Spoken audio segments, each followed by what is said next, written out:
في مشروب مهم قوي للناس اللي هي عايزه تدوب دهن قوي، عاوزه تدوب دهن جامد، فنجيب ليمونه بقشرها ونقطعها ونجيب معلقه كمون بقشره، كمون سليم، وكوبايتين ميه ونغليهم 5 دقايق بالظبط.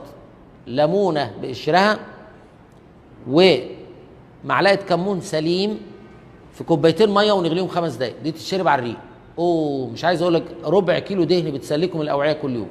في ناس مشوا على الموضوع ده حبه ومعاهم التين والزيتون. التين والزيتون دي بقى قنبله جامده، لانك انت بتجيب 3 حبات تين، وطبعا التين مال الدنيا دلوقتي اللي هو التين الناشف.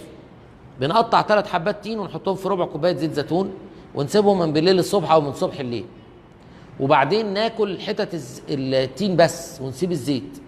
وممكن احط فيه للمره الجايه، مش عايز اقول لك 3 4 ايام، يقضي على الامساك، يقضي على